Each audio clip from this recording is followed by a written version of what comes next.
ماسك البندقيه في ايده، شد الاجزاء وطق طلقه في سقف العربيه. في سقف العربيه. حاله هستيريا حصلت للناس، هلع فيها يا عم محمود، فيها يا عم محمود.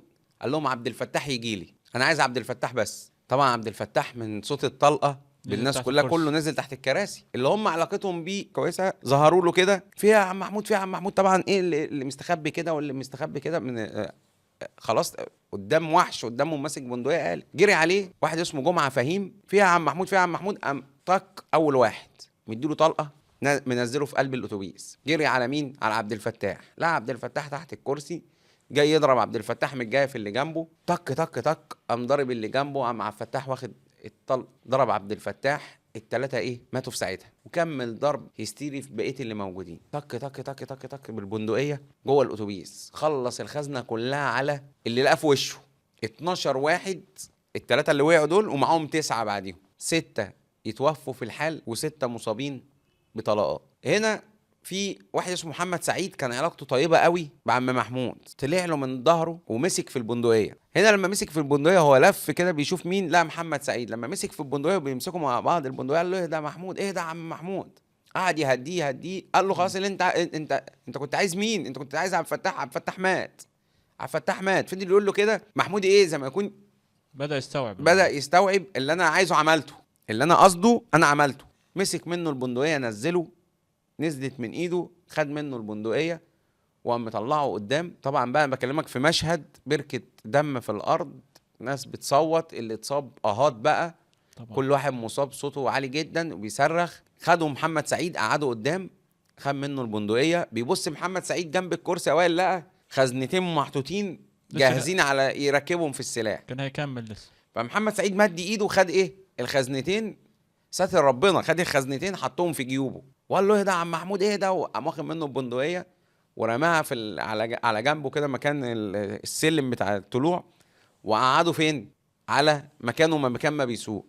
قال له اهدى اهدى، قال له انا هديت خلاص، انا عرفته ان الصعيدي ما يضحكش عليه. قال له خلاص انا هادي جدا ومفيش اي حاجه، وهطلع بيكم كمان على الشركه ولا اي مشكله. تخيل يوم مدور الاتوبيس ونفس الوضع، لا فتح البيبان ولا اي حاجه. قال له لا هفتح باب ولا اي حاجه، انا هوصلكم لحد الشركه. وقام سايق الاتوبيس ال 500 متر دول. يعني الشهود كان في 37 شاهد، بيقول لك مش عارف 27 شاهد. قال لك انت مش متخيل ال 500 متر دول مشيناهم 500 سنه جثث من مع الرعب، مصابين مع دم نازل. جثث مع مصابين مع بتاع. وهو خد الاتوبيس ودخل بيه على مقر الشركه. بعد ما دخل، صحابه بقى السواقين عاملين فطار، وهو نزل راح على اصحابه السواقين وقال لهم ايه يا جماعه ما تعملوش سلطه النهارده، انا عندي مشكله. فتاريهم هم ايه بيقعدوا مع بعض يفطروا الصبح، ده واحد يجيب الفول واحد يعمل السلطه، فهو عليه الدور ايه يعمل السلطه. فعمل بقى هو خلاص نصيبه سودا.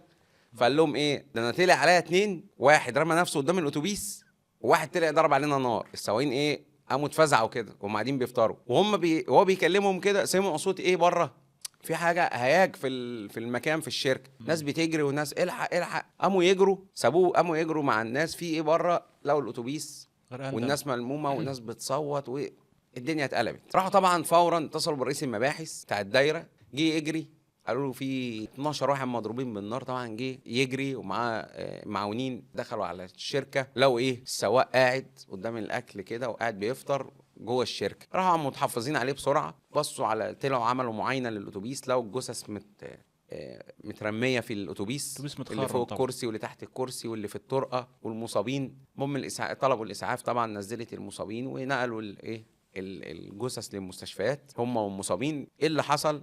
جابوه، قال لك طلع علينا 2، واحد رمى نفسه على قدام الاتوبيس وواحد ضرب علينا نار. ايه الكلام اللي بيقوله ده؟ فالناس في الاتوبيس قال لك محمود ضرب علينا نار، محمود ضرب علينا النار. لقوا البندقيه في الاتوبيس ولقوا الخزن وسلموه البندقيه وكده.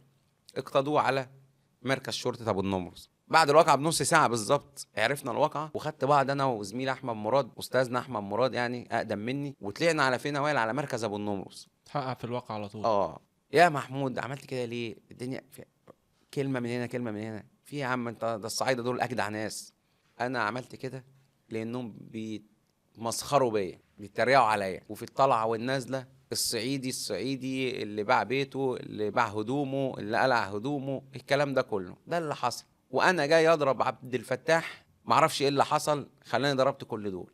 اتعمل له محضر بالكلام ده كله، وساعتها اتحجز، النيابه حجزته. جه نزل جلسه المحاكمه، هنا المحامي بتاعه محامي الدفاع قال لك انه الراجل ده مريض اصلا بمرض اسمه البارانويا، ان هو بيشك في الناس وده بقى مرض عالمي. قعد يشرح للمحكمه وقدم تقرير بالقصه دي. المحكمه طبيعي تحولوا لجنة.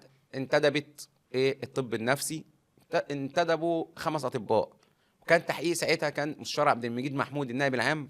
فاللجنه دي قالت ايه؟ قالت انه مسؤول جزئيا عن ارتكاب الجريمه، فتم ايداعه من مستشفى الامراض النفسيه لمده 3 شهور. بعد ال3 شهور رجع تاني جلسه محاكمه، شوفوا التقرير ايه اتعرض على مين بقى.